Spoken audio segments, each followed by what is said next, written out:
Hello friends, नमस्ते।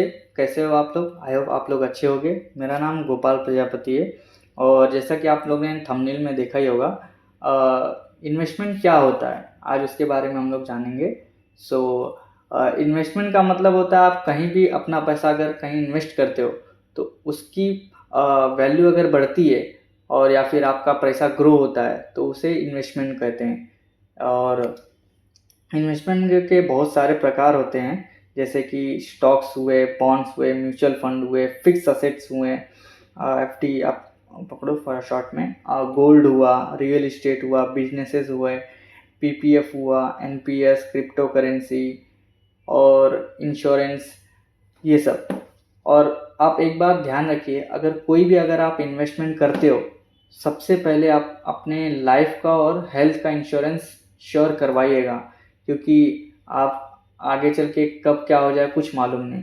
इसीलिए आप सबसे पहले आप हेल्थ इंश्योरेंस करवाइए अपना, देन आप अपना लाइफ इंश्योरेंस करवाइए। आप सबसे अच्छा इन्वेस्टमेंट माना जाता है। अब इस इन्वेस्टमेंट में जैसे कि इन्वेस्टमेंट मैंने आपको बता दिया कैसे कितने टाइप्स के होते हैं। अब इसमें से भी जितने भी मैंने टाइप्स बताया उसमें से कोई कोई हाई रिस्की इन्वेस्टमेंट्स हैं और कोई कोई बहुत कम रिस्की इन्वेस्टमेंट्स हैं। अब हाई रिस्की में क्या क्या आता है, जैसे कि स्टॉक्स हुए, म्यूचुअल फंड हुए, क्रिप्टो करेंसीज हुए, ये सब हाई रिस्की इन्वेस्टमेंट्स हैं। हाई रिस्की मतलब इन्वेस्टमेंट म्यूचुअल फंड में तो वैसे कम रिस्क होता है, लेकिन कैसा है वो भी फंड मैनेजर इन्वेस्ट करते हैं, तो जिस हिसाब से मार्केट ऊपर जाता है या फिर नीचे जाता है तो उस हिसाब से अपना पैसा भी ग्रो होता है या फिर कम होता है। और वैसे उसी तरह से स्टॉक्स में भी है। स्टॉक्स में आपको खुद एनालाइज करना पड़ता है और खुद स्टॉक पिक करके आपको इन्वेस्टमेंट करना रहता है, ठीक है। और क्रिप्टो करेंसीज में भी सेम है, अगर आप पैसा कहीं इन्वेस्ट कर दिए तो या तो आपका वो पैसा बढ़ेगा या फिर वो ज़ीरो हो जाएगा। ये सबसे high risky investment is crypto currency, ठीक है। और अभी आप अगर आप देखना चाहते हो सबसे कम लो रिस्की इन्वेस्टमेंट, तो उसमें आप पकड़ के चलिए एफडी हो गया, गोल्ड हो गया, सिल्वर हो गया, ये सब बहुत कम रिस्की इन्वेस्टमेंट। और सबसे बेस्ट रियल इस्टेट होता है।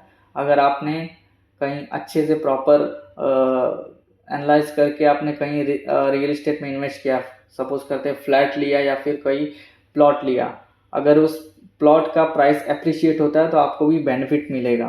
सपोज 1 CR का आपने फ्लैट लिया, प्लॉट लिया, तो आपको अगर 2-3 साल बाद आप उस प्लॉट की वैल्यू, फ्लैट की वैल्यू अगर बढ़ती है 1 करोड़ 20 लाख या फिर 30 लाख हो जाती है, तो आपको 20 to 30% का बेनिफिट होता है।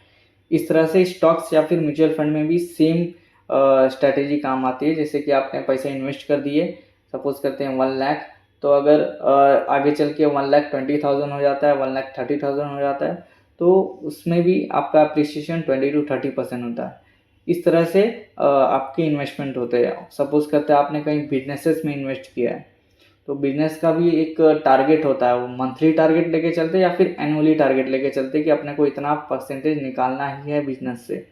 सपोज अगर आप मंथली टारगेट लेके चलेंगे, या उन लोग का ज़्यादा ज़्यादा 2 से 3% का टारगेट होता है, तो एनुअली हो जाएगा। अगर 2% लेते हो तो 24% हो जाता है, और अगर 3% लेते हो 36% हो जाता है। काफ़ी अच्छा बिजनेस है। वो बिजनेस इन्वेस्टमेंट पर भी डिपेंड करता है कि आप कितना अच्छा प्रोडक्ट बना रहे हो या फिर कितना अच्छा लोगों को सर्विस प्रोवाइड कर रहे हो, इसके ऊपर डिपेंड करता है, ठीक है। और जैसे कि एनपीएस हुआ, एनपीएस नेशनल पेंशन स्कीम, अगर आप कोई भी रिस्क नहीं लेना चाहते, कहीं भी रिस्क नहीं लेना चाहते और आपको सेफ म्यूचुअल फंड की तरह आपको रिटर्न चाहिए या फिर उसके आसपास का रिटर्न चाहिए, तो आप एनपीएस में इन्वेस्ट करते हो। एनपीएस एक गवर्नमेंट साइट है।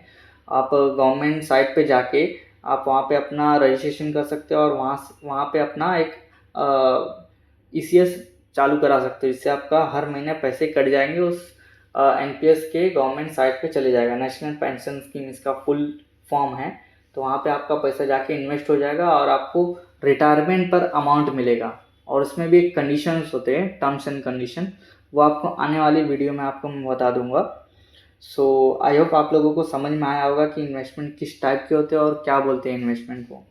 थैंक यू फॉर वॉचिंग, और मोर वीडियोज़ के लिए लाइक, शेयर एंड सब्सक्राइब कीजिएगा। जय हिंद, जय भारत। Thank you.